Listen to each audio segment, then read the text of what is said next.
Okay. Otangelo, hi, how are you? Yeah, How are good you doing, my afternoon. friend? Fine, thanks, Good and you? afternoon. Good, good. So, Yeah, what do you have? so yeah, so I read your title here. You say the myth of Eden, Adam and Eve. So Uh-huh. you already presuppose that Adam and Eve is a myth. What evidence do you have?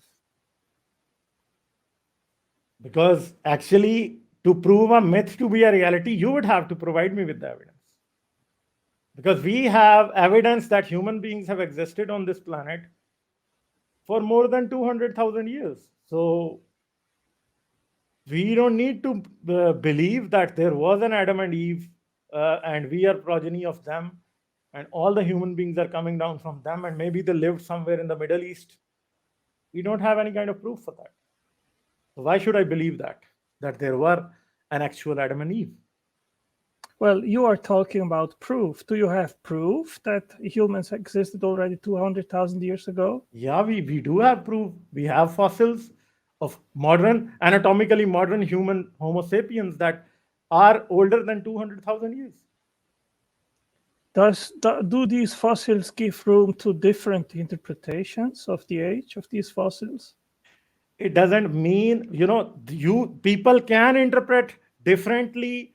There would be people who believe in something else, they can interpret differently, but I would take what the majority of scientific community believes in as the truth. And the majority of Right. scientific community, the paleontologists, the geologists, the biologists, the biochemists, the genetic scientists, they give us enough evidence, and all of them almost to a certain, we can say, unanimously believe, almost unanimously tell us that human beings have existed on this planet for at least 200,000 years. Yeah. So you are basically resorting to consensus science. Consensus science is invoked when there is no proof. Okay. But And you that's are not also only. invoking argument ad populum. That means the majority believes this, and therefore No, but what the that majority believes in the is matter of true. science. And I But don't Angelo, think this is a good approach to achieve truth. no, I but you are personally just questioning. You like. are just questioning me. What kind of evidence do you have to prove that there was an Adam and Eve? Well, I have two approaches Don't here. throw the don't play this fallacy here. Don't throw the burden of proof on me. The burden of proof is on you to give me evidence for Adam and Eve. No, first of all, you titled the name of this Yeah, stream but you did not Adam had and a Eve look is at a my. myth. Okay, Did so you if did you you make a watch? claim, if you make a claim, the burden of proof to back up the claim is yours. You made the claim that Adam Yeah. and Eve is a myth. So Okay. did you look at the beginning of the stream? What did you rewind it and had a look that what I had to say in the beginning? No, I just saw the title, so I said I would So like to yeah, come in the and basically see the how you you are back up trying to what you Otangelo, basically claim. Otangelo, we are Okay. basically going to and forth. You are not understanding what I have to say here. I was not contesting this idea on the basis of science. I can do that. But I was bringing evidence from the ancient Mesopotamian myths that predate Judaism and Christianity, that had these elements in their stories from where the Old Testament borrowed. This is what I was discussing. I was not discussing the scientific improbability. I can do that, but maybe sometime else. Even right now, we can do that. But the Okay. topic of So today's stream was to discuss these Near Eastern myths, these Mesopotamian myths that mention the creation of man in a very similar way that is mentioned in the Old Testament. So this is what I was doing today. So could it be Secondly, that these myths borrowed from the Old Testament, that it is inverted to no, what you're saying? no, So because how do you know that? The Old Testament is only, the Torah was written between somewhere between 700 and 200 BC. These myths are the early part of second millennium BCE. How do you know that? Yeah, because we found those tablets, and those tablets are from Mesopotamia. the tablets of Enuma Elish, the tablets of Enki Enlil, the tablets of the story of Gilgamesh, and they are very old. Okay, but And the fact the that we archaeologists eventually have don't dated have. that. Okay, so Archaeologists have dated them and established their dates in those times. And secondly, these tablets also have dating systems where they mention the years and everything as well. okay, so the fact that we eventually do not have Old Testament tablets or whatever that are older than the Gilgamesh or from the Mesopotamian area, does that mean by default that therefore the tablets of Gilgamesh also are older? I don't think so. This is not evidence. It can be That's that an we just assumption. didn't This is find an them. assumption that you are making here. This is an assumption. But I would Yes, give you it is an evidence assumption. why. Yeah, yeah. So let's discuss this assumption. How old is the Hebrew language? I don't know. You don't know. So the Hebrew language is comes into being in 8th century BCE, almost at that time. And the first written Hebrew is maybe even 2 centuries later. So the written Hebrew, anything significantly that you find that is written in Hebrew is after the 7th century before Christ or before Common Era. And Moses is supposed to exist at the time of almost 13th century before Christ. So how is Moses supposed to write the Old Testament or the Torah in Hebrew? Because Hebrew did not exist at that time. So you tell me, Okay, is I it just quick possible for. Googled here how old Yeah, is the Hebrew language, and the yeah, yeah. immediate result is about 3,000 years old. My Okay, God, my God. My God. well, this is not No. something that I just invented. I just Googled it immediately. So That's the this first is what he answer. said. 8th century BCE is 2,800 years, which is almost 3,000. That's what Ghalib is saying. Yeah. I Okay, am so saying what? 800 BCE. 800 BCE. Moses is supposed to exist in. Moses is supposed to exist about 3,300 years before now. 1,300 BCE. So how can Moses write the Torah in Hebrew when Hebrew did not exist at that time? Okay, so you said 800 BC. I Googled it immediately. It said 3,000 years ago, that would be 1,000 BC. It is, in my view, not a far stretch that it could very much have been Yeah, 1,300 BC. yeah. So the So, oldest inscription that we find that some of the Christian scholars say is Hebrew is basically from the 10th century BCE. And that is contested. And many of the linguist experts say that it is not Hebrew but Canaanite. So the ages of these books, the Torah is almost 600 BCE. We are not okay, talking about the Hebrew itself, but we are talking about the Torah. Secondly, Moses did not exist in 1000 BC. Moses existed in somewhere between 14th century to 15th century before Christ.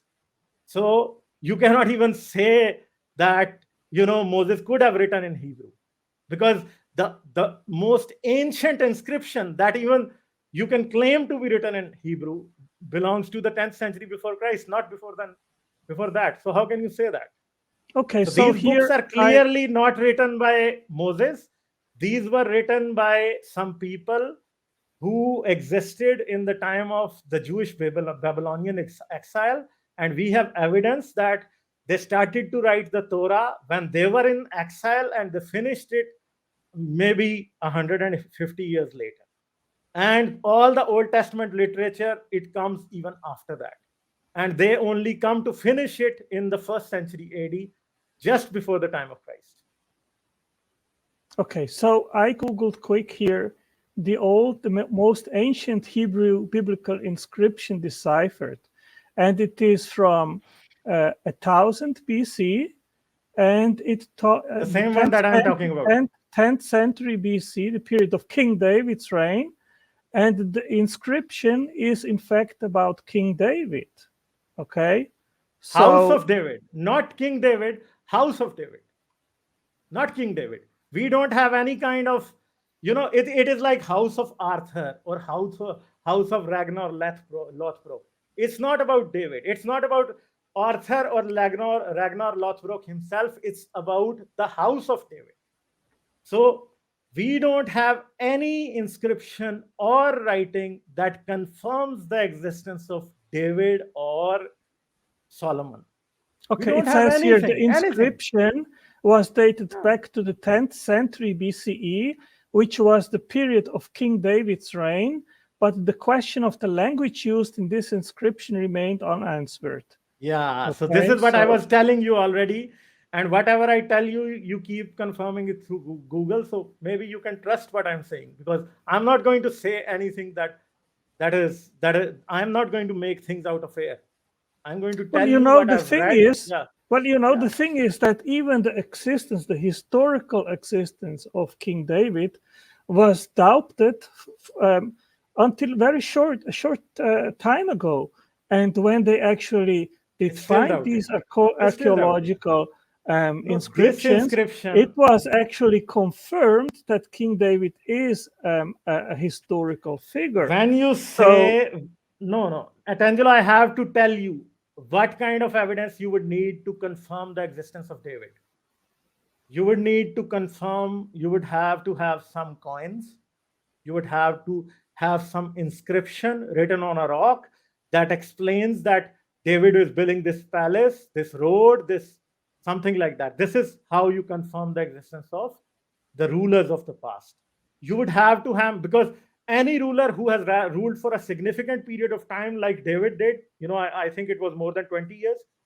For that, you do have evidence if the ruler is not a legendary figure. So the inscription that you are telling me right here, you have to listen to me first. The inscription that you Googled right now, I've told you already about this, that this is about the House of David. This is like mentioning that, okay, Mughals existed. This is like explaining that Mughals existed, not in itself that, the Genghis Khan existed. For Genghis Khan to exist, you would need to find some evidence for his existence, because these ancient dynasties had a habit of constructing these legendary figures as their forefathers, and maybe, most probably, David is one of them. And even if there was a David, he is a legendary figure in the Old Testament, because maybe he was a very small ruler who did not leave behind any remarkable evidence for us to study now. So that's the problem that we are facing. And you are giving me evidence for the existence. You are trying to prove the existence of David. You are not trying to prove the existence of Moses, or Moses writing the Old Testament or the books of Torah in 1400 BC. Because 1400 BC, we do not have the Hebrew language. The Old Canaanite was the language of the time. And even at that time, Egypt itself was ruling the part of Canaan, or the part of Palestine that you call Judea today. So even if Moses would have escaped Egypt at that time, the land which he was coming to, till the northern city of Kadesh, it was ruled by the pharaohs at that time.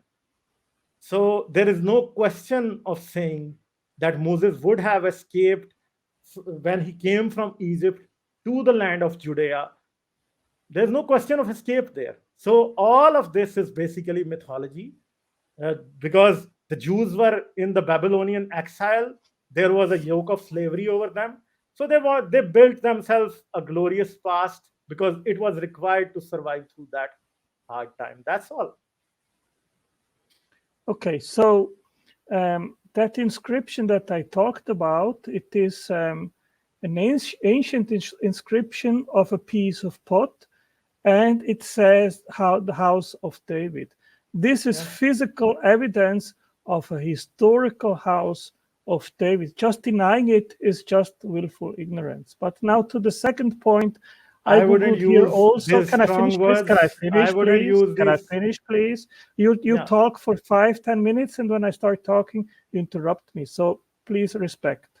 The second point here, ancient Hebrew writings. It says the earliest known precursor of Hebrew, an inscription, the Paleo-Hebrew alphabet, is the Khirbet inscription from the Khirbet 11th yeah, century I know. BCE. So we are already at the 11th century BCE. You said 800 BC, so it is already 300 years older. So I think you are here on very weak arguments, Khalid. But I would like to change the topic and say this. If you think that there was Should I respond to this before we change the topic? Yeah, please. Yeah. So the Khirbat inscription is basically, you yourself mentioned, that is Proto-Hebrew. Because why is it Proto-Hebrew? I would have to tell you. Because almost 1900 BC, the Phoenicians invented the alphabet. And that is the alphabet that is used by all of these Semitic people that invented the alphabet for themselves. So that Proto-Hebrew is very close to the Phoenician alphabet and the Phoenician language. So that Proto-Hebrew is basically not Hebrew. You can, and that you are mentioning this piece of archaeological history as if it proves the existence of written Hebrew language in 1100 BCE. It does not. That is why it is mentioned as Proto-Hebrew.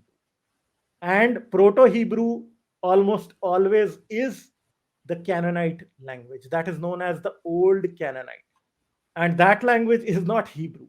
You can believe that it's Hebrew, but none of the archaeologists, none of the philologists, they believe that is Hebrew. So that is what I have to what I had to say. You can change the topic. Yeah, I just would like that you put in the side chat here top 10 discoveries related to Moses and the Exodus. And I think there is powerful evidence that even the alphabet was actually given to Moses by God. Okay, so the other topic. Yeah, but Otangelo, I don't. This is the format is like this, that you can come, you can discuss to me, you can discuss everything with me, you can make your arguments, I would answer your arguments, but I am not going to contest an article here that you are going to put in the chat. I would always like you that maybe you read this article, come next time and explain it to me in your own words. I'm not going to contest or fight with an article here that you have given me a link. No, I'm not asking you to. I'm not asking you to address what is in the article, but just put it in the public side chat so others can access it and actually do their own investigation. You can, because I don't have a range. Yeah, we can do it. We can do it later. Okay. But right now, I would like you to explain it rather than just giving me the link, because this is not the format how the discussion or the things go on my channel. This is what I'm telling. I think maybe we can. Yeah. Maybe we can have another opportunity to go in depth into this article. Definitely. It makes 10 points, which I think it doesn't. It isn't discussed in 5 minutes or so because it's a little bit late. Yeah, but you can, in your own words, you can orally do that right now. I'm not going to. I am just telling you that I'm not going to open the article. You can explain it in your own words, and maybe I can give my opinion on that. Yeah. Yeah, I will refresh my memory in regards of the details. Maybe next time you can bring and you can discuss it with me. Yeah, I'm open to that.